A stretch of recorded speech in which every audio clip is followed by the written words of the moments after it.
Assalamualaikum, halo semuanya. Kami dari kelompok 2 manajemen ingin mempresentasikan hasil kerja kelompok kami. Silahkan simak video berikut ini.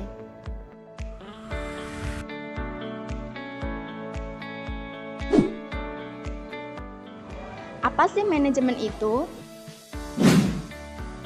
Manajemen menurut Frederick Winslow Taylor adalah suatu percobaan yang sungguh-sungguh untuk menghadapi setiap persoalan yang timbul dalam pimpinan perusahaan dan organisasi lain atau setiap sistem kerjasama manusia dengan sikap dan jiwa seorang sarjana dan dengan menggunakan alat. Sedangkan menurut George Torrey, manajemen adalah suatu proses yang membedakan atas perencanaan, pengorganisasian, penggerakan pelaksanaan, dan pengawasan dengan memanfaatkan dengan baik ilmu maupun seni agar dapat menyelesaikan tujuan yang telah ditetapkan sebelumnya. Gerakan manajemen ilmiah dipelopori oleh Frederick Winslow Taylor pada tahun 1886 di Amerika Serikat. Penyelidikan Taylor adalah menyangkut usaha mencapai efisiensi perusahaan dan upaya meningkatkan produktivitas para pekerja. Hasil penelitian Taylor kemudian dituangkan dalam bukunya yang berjudul Prinsip-prinsip Manajemen Ilmiah atau The Principles of Scientific Management yang terbit pada tahun 1911. Frederick Winslow Taylor dijuluki sebagai Bapak Manajemen Ilmiah atau The Father of Scientific Management. Rintisan ilmu manajemen juga dilakukan oleh ahli lain dari Prancis, yaitu Henry Fayol. Henry Fayol menerbitkan sebuah buku berjudul Manajemen Umum dan Industri atau General and Industrial Management yang berisi 14 asas atau prinsip umum manajemen yang kemudian menjadi dasar teori ilmu manajemen. Henry Fayol mendapatkan julukan Bapak Ilmu Manajemen atau The Father of Science of Management. Definisi lebih sederhana menyebutkan bahwa manajemen adalah cara memperoleh sesuatu melalui kerja dan usaha orang lain. Manajemen terbagi menjadi manajemen tradisional dan manajemen sistematis. Dalam manajemen tradisional, manajer yang dalam memecahkan suatu persoalan mendasarkan pada pengalaman yang pernah dilakukan sebelumnya atau atas dasar tradisi. Dan dalam manajemen sistematis, manajer dalam memecahkan masalah tidak hanya mendasarkan pada pengalamannya sendiri di masa lampau, tetapi juga pada pengalaman orang lain yang berhasil. Unsur-unsur manajemen. Menurut Manulang 1992, sarana manajemen itu adalah manusia, material, mesin, metode, money, dan market. 1. Manusia. Berbagai aktivitas yang harus dilakukan untuk mencapai tujuan dan aktivitas itu dapat kita tinjau dari sudut proses seperti perencanaan, perorganisasian, staffing, pengarahan, dan pengendalian atau dapat pula kita tinjau dari sudut bidang dan personalia. Bidang tersebut memerlukan sumber daya manusia. 2. Material. Dalam proses pelaksanaan kegiatan, manusia menggunakan material atau bahan-bahan. 3. Mesin.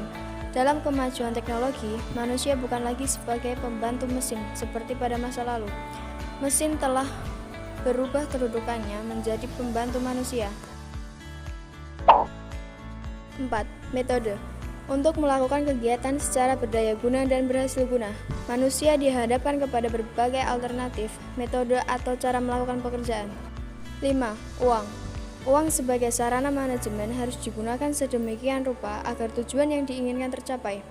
Kegagalan atau ketidaklancaran proses manajemen sedikit banyak dipengaruhi oleh pengolahan keuangan. Dan yang terakhir adalah pasar.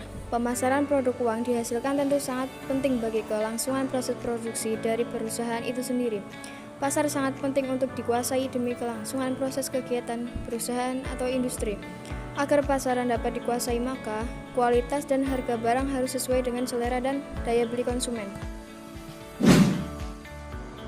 Fungsi-fungsi manajemen. 1. Fungsi perencanaan. Perencanaan didefinisikan sebagai keseluruhan proses pemikiran dan penentuan secara matang hal-hal yang akan dikerjakan pada masa akan datang dalam rangka mencapai tujuan yang telah ditetapkan. Kemudian ada 7 langkah yang harus dipenuhi dalam perencanaan. A. Memahami sifat hakiki masalah yang dihadapi. B. Mengumpulkan data yang diperlukan. C. Menganalisis data. D. Menentukan beberapa alternatif cara yang harus ditempuh untuk mencapai tujuan. E. Memilih cara yang dianggap terbaik. F.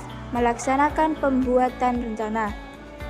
G. Menilai hasil perencanaan yang telah dibuat.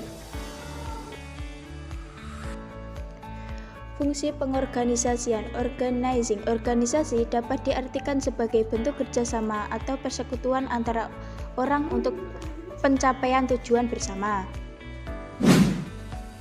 Ada 6 asas yang harus diperhatikan. A. Perumusan tujuan organisasi secara jelas. B. Pembagian tugas pekerjaan. C. Delegasi wewenang. D. Rentangan pengawasan. E. Tingkat pengawasan. F. Kesatuan perintah serta tanggung jawab. 3. Fungsi pengisian jabatan staffing. Fungsi staffing berkenaan dengan penyaringan seleksi latihan, pengembangan, dan pemberian imbalan terhadap karyawan. 4. Fungsi pengarahan directing. Fungsi motivasi atau pengarahan adalah suatu proses pemberian motivasi bekerja kepada para bawahan agar mereka secara ikhlas mau berusaha untuk tercapainya tujuan organisasi secara efisien. 5. Fungsi pengawasan controlling. Fungsi pengawasan merupakan aktivitas untuk memeriksa, mencocokkan, dan mengusahakan agar pekerjaan terlaksana sesuai dengan rencana yang telah ditetapkan. Kemudian, manajemen ini memiliki beberapa bidang, yaitu 1. Manajemen produksi. Manajemen produksi adalah pengarahan dan pengawasan secara sistematis proses perubahan atau transformasi faktor-faktor produksi atau input menjadi barang atau jasa atau output. Input-input yang diperlukan yang pertama, sumber daya manusia atau tenaga kerja dan manajer. 2. Mesin. 3. Peralatan. 4. Fasilitas. 5. Modal uang. 6. Bahan baku. 7. Tanah. Tahapan manajemen produksi ada 2. 1. Tahap kegiatan perencanaan sistem produksi. Tahap ini merupakan tahapan sebelum dilakukan proses produksi. Kegiatan ini meliputi 1. Perencanaan lokasi tempat usaha atau pabrik. 2. Perencanaan pengaturan tata letak, fasilitas dan peralatan produksi. 3. Perencanaan sistem pengendalian persediaan bahan. 4. Pemilihan perlengkapan dan fasilitas fisik untuk produksi. 5. Perencanaan desain produk. 2. Tahap kegiatan perencanaan dan penyelenggaraan produksi. Tahap ini merupakan tahapan menjelang dan selama berlangsungnya proses produksi. Kegiatan ini meliputi 1. Perencanaan dan pengawasan kegiatan produksi mencakup penetapan jumlah barang yang akan dihasilkan, pengendalian persediaan bahan baku, dan pengawasan kualitas. 2. Penetapan seperti proses produksi, jadwal proses produksi, pemberian perintah kerja, dan pengawasannya. 2. Manajemen pemasaran. Konsep pemasaran modern mengajarkan bahwa produsen dalam menghasilkan barang atau jasa harus dapat memuaskan konsumen. Dalam rangka melaksanakan fungsinya, manajemen pemasaran dapat menggunakan beberapa konsep, antara lain A. Konsep produksi. Konsep produksi menyatakan bahwa konsumen akan menyukai produk yang tersedia di berbagai tempat dengan harga yang murah. Manajer perusahaan yang berorientasi produksi memusatkan perhatian pada usaha-usaha untuk mencapai efisiensi produksi dan distribusi yang luas. B. Konsep menjual dan penjualan. Konsep menjual menyatakan bahwa jika konsumen diabaikan, maka konsumen tidak akan membeli produk perusahaan dalam jumlah yang cukup banyak. C. Konsep pemasaran. Konsep pemasaran menyatakan bahwa kunci untuk meraih tujuan perusahaan adalah menjadi lebih efektif daripada pesaing dalam memadukan kegiatan pemasaran guna menetapkan dan memuaskan kebutuhan dan keinginan pasar. D. Konsep produk. Konsep produk menyatakan bahwa konsumen akan menyukai produk yang menawarkan mutu, kinerja, dan pelengkap inovatif yang terbaik. E. Konsep pemasaran sosial.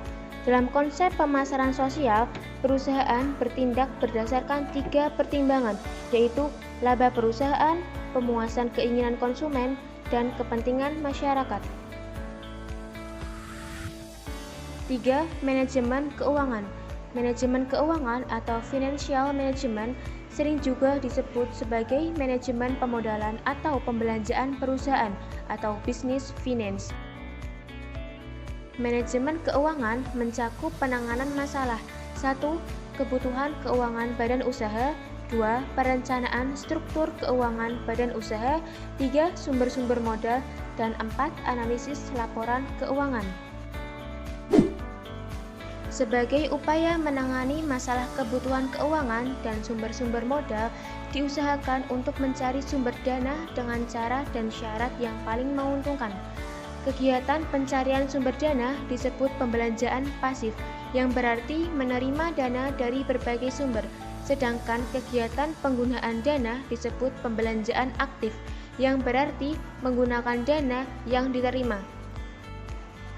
Kebijakan yang menyangkut sumber dana terkait erat dengan perencanaan struktur keuangan atau pemodalan perusahaan. Sumber-sumber keuangan perusahaan antara lain 1. Para pemilik, tabungan masyarakat dan tabungan pemerintah. 2. Pasar uang dan pasar modal diselenggarakan oleh lembaga-lembaga keuangan baik bank maupun non-bank. 3.